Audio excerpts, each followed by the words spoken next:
Hey guys, welcome back to my channel. I'm Rebekah Miller, a registered dietitian, certified personal trainer, also known as the Fit RD. And today I'm going to be showing you a brand new food company to me, and I'm going to tell you if they're dietitian approved or not. So this is the first of many that I'm going to be doing of these, and I'm super excited. If you haven't already, please make sure you like this video, subscribe to my channel because that directly supports me, and hit that notification bell if you don't want to miss a day in the kitchen or a review from me. Let's get started. So today we're going to be talking about Holista Foods. It's a brand new company to me, and they did send me this product for free for me to review. Disclaimer though, this is not a sponsored post. They did not ask me to do a YouTube video. They just sent me the products to get an opinion from a dietitian, and I'm happy to share with you my thoughts. I'm going to be giving you my honest opinions, and I'll let you know my thoughts, critiques, and what I love about the product. And we'll also be doing a taste test with it later. So Holista Foods is a holistic food company that focuses on a full body approach, which I'm totally on board. All of their products are non-GMO and are low on the glycemic index scale with a number of 38, which is awesome. The tagline of Holista Foods is not to go low carb, it's to go slow carb. What does that mean? So Holista's whole message is having foods on the low glycemic index, which we're going to talk all about that. I'll get into the science there. But the hypothesis behind the low glycemic index is that if you eat carbohydrate foods that are lower on the scale, then you're less likely to have blood sugar spikes throughout the day, therefore leading to better glucose control, prevention of type 2 diabetes, and you're going to feel more satisfied and energized throughout the day. So you're probably asking or wondering now, what is the glycemic index and why do I need to worry about this? Well, I'm going to tell you all about it. But first, I'm going to give you just a good brief review looking at this product from a dietitian's point of view. Overall, I really like that it does say the low glycemic index, especially for people like if you have diabetes, you're going to want to listen up about this. It has non-GMO, it's where it's tested, and it's a proud supporter of the Diabetes Association in Canada. The main ingredients are okra, lentils, barley, and fenugreek. These are all plant-based foods that are known to have low glycemic properties, which is why they added them to their food. So some cool things here. Let's check out the ingredients and the carbohydrates, because that's what we really need to know. So the ingredients are enriched wheat flour, which enriched means that they added things into the product to have more vitamins and minerals. So this is a processed product. There's water, liquid whole eggs, eggs whites, and then the barley, lentil, fenugreek, okra, and salt. So pretty minimal ingredients in this. In regards to our macros, one serving is 200 calories, 8 grams of protein, which is not bad, 41 grams of carbs, and we'll talk about carbohydrates in relation to the glycemic index, as well as 3 grams of fiber and only 1 gram of fat. Just looking at this, I'm happy with the protein. I'm pretty decently happy with the carbohydrates. That's technically about 3 carb servings if you do carb count for my diabetes patients over here. But the one thing I see that I'm not super thrilled with is that it's only 3 grams of fiber. I know I'm very picky about my fiber. I would personally like to see that number higher, preferably 5 grams or more, but I'm even thankful that there's fiber in this product to begin with, because that also plays a role in our blood sugar control. If you are on a low sodium diet and you're worried about this product, there's only 80 milligrams of sodium with 3% daily value, meaning that you are safe to eat this on a low sodium diet. So far, so good. But let's talk about the glycemic index and what is it and who should be following a low glycemic diet. The glycemic index is a measure of how a carbohydrate food is digested and absorbed into the bloodstream. It measures how fast it's absorbed, aka the spike, as you'll see in the graph I'm posting here, and when it will plummet. So foods that are high on the glycemic scale being 70 to 100, being 100 is pure sugar, you're likely going to have a higher blood sugar spike, whereas foods that are on the lower glycemic scale are going to have a slower rise, aka slow carbs. So what foods fit in these categories? So there's 3 categories that they look at for the glycemic scale. There's high foods, medium, and low. high bean foods that are 70 to 100.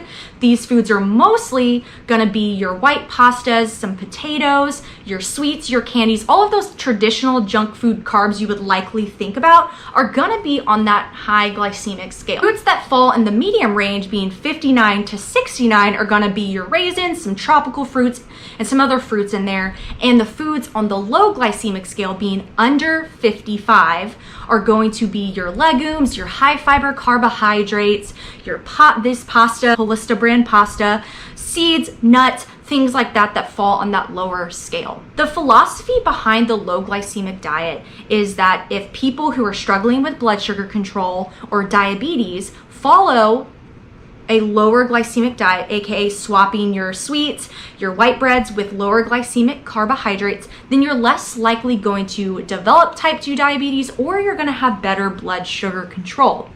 And in fact, the research does support this. In a recent study that I'm going to link down below, they had 2 participant groups. It was a randomized control trial. One set of participants ate a low GI diet, where the other had a high GI diet, foods that only fit within the high, and then one group had foods that fit within the low. And to no surprise, the group that ate a low glycemic diet had lower blood sugar levels, dropped their A1C, and had a higher incidence of fat oxidation, therefore suggesting that the low glycemic diet may be beneficial for weight loss. Sounds great, right? But there are some downfalls with this low glycemic diet, and I definitely want to address these with you first. The GI diet doesn't actually look at portion control. It just looks at what the food is and the amount that it tests. But what if you eat 3 times the portion size of it? That glycemic index is gonna actually raise. So when looking at foods that are low glycemic, we still want to make sure we implement portion control. Another thing that the low glycemic diet doesn't take in consideration is that you're gonna be pairing your foods with proteins and fats if you're following a balanced dieting approach. Fats and proteins help actually slow down that glucose spike and can therefore lower the overall glycemic index of your meal. So this gives you a little bit of flexibility with some of those higher glycemic foods. Maybe you want to have some potatoes or some white bread with your meal, but always just make sure to pair it with a healthy protein and a fat source to lower that overall glycemic load. Therefore, if you're eating a low glycemic food, but you're eating a ton of it and not pairing it, you might actually have impaired insulin and glucose control because we're not looking at the whole picture. With that being said, the research shows that this is a great diet approach, especially for people who are struggling with diabetes or know they're at risk for diabetes, specifically people who have prediabetes. Maybe PCOS could be a subject of interest here. And if you're just wanting to lose weight and choose better carbohydrates. Overall, it's not a bad diet approach, but it's not the end-all be-all. I would even recommend just choosing higher fiber carbohydrates, looking at that overall diet quality and making sure all your carbohydrates are balanced, and then you don't need to worry about whether it falls into the scale or not. When you're looking at other factors like balancing your foods, your macros, your overall calorie intake, there's so many different things that play a role in your levels of insulin and your glucose levels. A lot of other things play a role. But it doesn't hurt if you do have diabetes to swap your high glycemic carbs with some on the medium or low scale to better influence a healthy homeostasis of glucose control, aka meaning you good. So now you probably want to know, how does this stuff taste? Is it good? Well, let's find out. Hey guys, welcome to my kitchen. So as promised, I am going to be making these spaghetti noodles tonight and having both me and my husband Michael taste testing it. But I wanted to make a fun recipe rather than just a pasta and pasta sauce. So I am making a creamy chicken carbonara. There's this Ninja Foodie cookbook. This is not my own recipe. And instead of the dry spaghetti noodles, I'm going to use the Holista spaghetti. Oh. So I have all of the ingredients cooking in here. So it comes with bacon, a medium onion, some chicken breast, garlic cloves, and chicken stock. The original recipe calls for the spaghetti to be cooked in the pressure cooker, but because I've never worked with this brand before and never tried their pastas, I didn't want to chance it. I'm just gonna cook it on the stovetop. The thing about this brand and pasta is that it only takes 3 minutes to cook, which is another reason why I was worried about the pressure cooker, because the recipe actually wanted you to cook it in the pot for about 6 minutes, which I know this is way hotter than the stovetop. So the way to cook it is that you just add the desired amount to a medium or large pot of boiling water. You bring to a boil and cook for 3 minutes and drain. So it's only 3 minutes, which is not bad at all if you're looking for a simple meal. So I'm gonna get started. I'm gonna go cook this up, and then I'll add all of this together and we'll give you our final thoughts. So I cooked the pasta and it really did only take 3 minutes. A lot of my base ingredients in here are done, so I'm gonna go ahead and add this to the rest of the dish and then add some cheese and fun stuff. This is not like the healthiest recipe tonight, but my husband has been requesting this for a while, so I thought, why not show how you can make a healthier carbonara? So I'm gonna just add this to my already done Instant Pot, and then I'm going to add some Parm cheese and let it cook, add some eggs and bacon and all that good stuff, and he is pumped behind the camera right now. So I will just get back to you guys once we're done with this and for the taste test. All right, taste test time.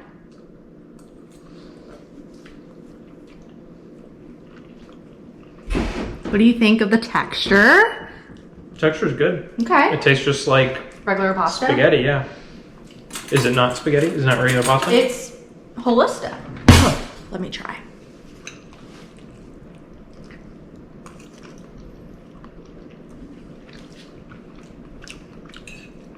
Okay. This is good. Not that I didn't think it would be good, but you know, it's so nice to have a different option just because I don't generally eat like regular refined pastas, and I don't really recommend that most of the time. Obviously, you can make that fit. We usually choose Banza or a whole grain, but I really like this because it tastes more like the real thing in comparison to Banza or the chickpea pasta. So for a lot of my clients out there, if you're watching or if you're really struggling with giving up pasta or you have diabetes and you want a better option without sacrificing taste and texture, I feel like this is pretty good, huh? I'm gonna have more. He's already gonna have more. So that is all today. Holista, I approve. Just add a little bit more fiber. And remember, you guys, that just because something's on the low glycemic scale does not mean that you can eat all of it. We still want to keep it portioned, still want to make sure we're counting our carbs if we have diabetes.